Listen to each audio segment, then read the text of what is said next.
गणित क्लास में आपका स्वागत है।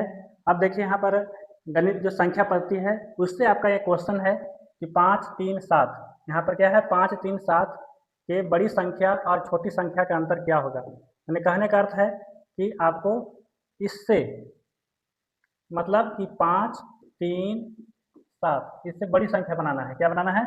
बड़ी संख्या। तो बड़ी संख्या कैसे बनाते हैं? तो उसका ट्रिक्स है कि सबसे पहले जो बड़ा अंक है उसको लेते हैं। सबसे बड़ा अंक आपको 7 है। उसके बाद उससे जो छोटा है तो उससे छोटा आपको 5 है। और उसके बाद अंतिम में जो सबसे छोटा है तो 3 आपको लिया गया। अब बोला है इससे बने बड़ी संख्या और छोटी संख्या का अंतर बोला है। अंतर मतलब उसको घटाना है। अब निकालना है आपको छोटी संख्या। तो छोटी संख्या क्या होगा? तो छोटी संख्या निकालने के लिए सबसे पहले आपके तीनों अंक में से सबसे पहले छोटा अंक लेंगे। छोटा अंक तो यहाँ पर है कि 3 लेना है। उसके बाद आपको 5 हो जाएगा, उसके बाद 7 हो जाएगा। सबसे बड़ा अंक को अंतिम में लेना है। अब इसको अंतर बोला है तो घटा देना है। अब यहाँ घटा दिए, 13 में से 7 खर्च, आपको यहाँ पर 6 हो जाएगा। फिर यहाँ पर 4 बचा, फिर आपको 14 में से 5 खर्च 9 हो जाएगा।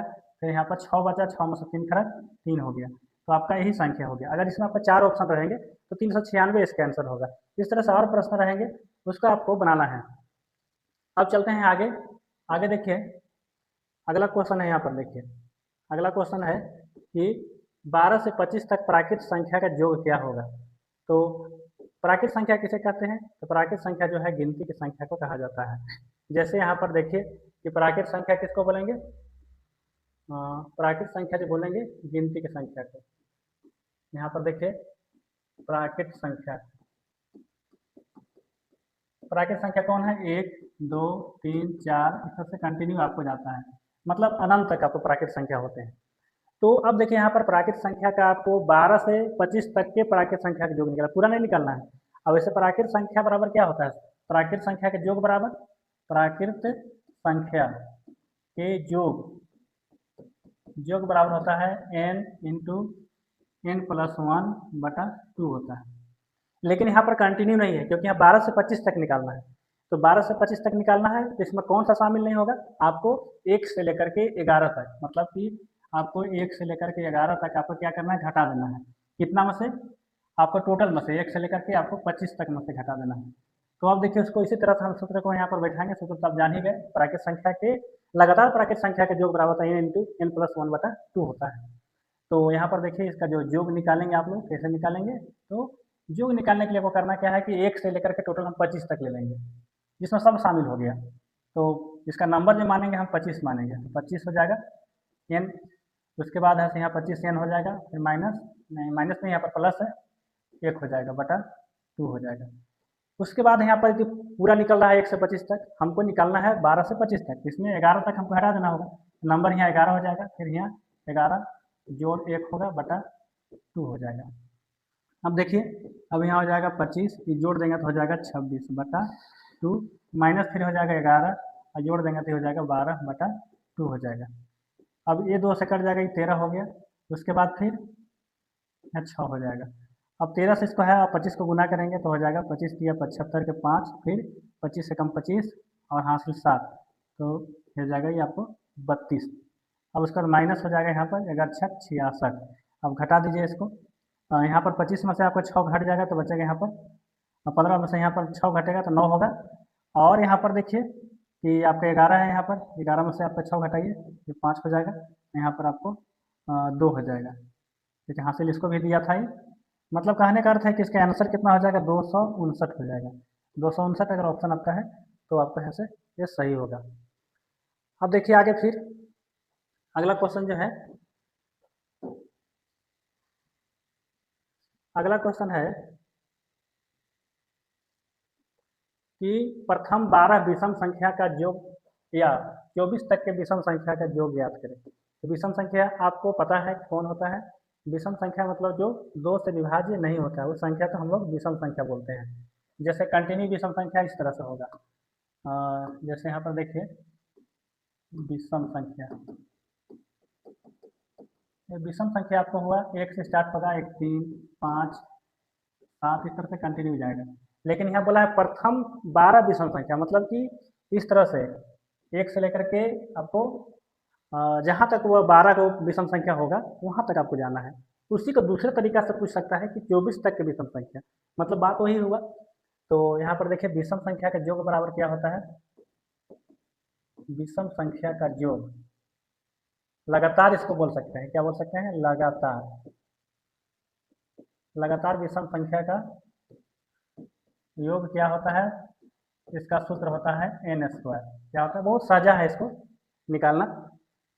तो n स्क्वायर होता है, तो आपको कंटिन्यू आपको कितना तक बोला है, 12 तक बोला है, तो 12 को क्या कर देना है, आपको स्क्वायर कर देना है। तो 12 स्क्वायर करेंगे तो 144 हो जाएगा। यही आपका है सही आंसर होगा इसका। इस तरह से कोई भी कंटिन्यू जब विषम संख्या निकाले जाते हैं तो उसके इस तरह से सूत्र में आपको बैठा देना है, आपको विषम संख्या निकल जाएगा। अब चलते हैं अगला क्वेश्चन। अगला क्वेश्चन है यहाँ पर प्रथम 10 सम संख्याओं का योग या 1 से 20 तक के सम संख्या का योग बोला है। यहाँ वहाँ पर विषम था, यहाँ पर क्या है, सम है। तो सम संख्या का योग कैसे निकलता है, तो सबसे पहले जान जाइए कि सम संख्या का योग आपको जो है ये सूत्र होता है। सम संख्या पहले हम जानते हैं, सम संख्या जो है आपका ए वाला है, जो 2 से पूरा पूरा क्या होता है, विभाजित होता है। 2, 4, 6, 8, 10, इस तरह से कंटिन्यू आपको अनंत तक जाएगा। ये हो गया। यहाँ पर बोला है प्रथम 10, मतलब कि 1, 2, 3, 4, 5, इस तरह से आपको 20 तक जाएगा। मतलब वही चीज़ को यहाँ पर बोल दिया है, 1 से 20 तक के विषम संख्या का योग क्या होगा। तब इसको क्या करेंगे हम, इसका सूत्र होता है विषम नहीं, यहाँ पर सम है, सॉरी, वहाँ पर सम संख्या का योग। सम संख्या का योग क्या हो जाएगा, तो यहाँ पर सम संख्या का योग का सूत्र होता है n इंटू n प्लस 1, ये सूत्र होता है इसका। n इंटू मतलब कि यहाँ पर बोला है लगातार 10, प्रथम 10 या लगातार 10 सम संख्या का योग, तो सूत्र बैठा दीजिए, मतलब कि आपका n कितना है, 12 हो जाएगा। 12 नहीं, यहाँ पर आपको 10 को बोला है, तो यहाँ पर आपको 10 होगा, ये 10 होगा। आप तो यहाँ भी आपको 10 हो जाएगा और प्लस 1 हो जाएगा, हो जाएगा 10 और गुने ही हो जाएगा 11, अर्थात आप जब इसको जोड़ देंगे तब गुना कर देंगे तो आपको 110 हो जाएगा। यही आपका आंसर होगा इसका। ये हो गया। इस तरह से क्वेश्चन और भी बना सकते हैं सम संख्या वाला। अब देखिए अगला क्वेश्चन। अगला क्वेश्चन है, देखिए यहाँ पर सिंपल क्वेश्चन है, लेकिन आप इसको आसानी से बना सकते हैं कम समय में। यहाँ पर देखिए है क्या चीज़, ये नंबर है आपके, यहाँ पर 5,67,827 में से 6 के स्थानीय मान ज्ञात करना है, और इसका 6 का स्थानीय मान और अंकित मान, यहाँ पर मान है, अंकित मान का अंतर क्या होगा, इसका अंतर निकालना है। तो देखिए स्थानीय मान कोई भी संख्या कैसे निकलता है, जैसे यहाँ पर 5, 6, 7, 8, 2, 7 है, यहाँ पर 6 को बोला है तो 6 हो गया ही, 6 लिख दीजिए। 6 के बाद कितने अंक है, 4 अंक है, तो यहाँ 4 0 हो जाएगा।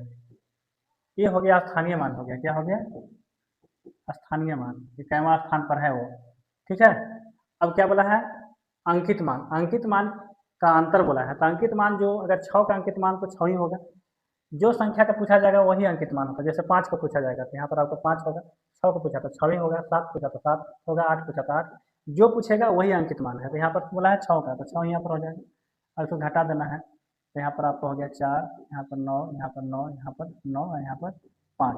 यही हुआ इसी संख्या का, इस संख्या का जो है कि स्थानीय मान और अंकित मान का अंतर। तो अंतर ही अगर ऑप्शन आपका रहेगा, इसी तरह से टिक लगाना है।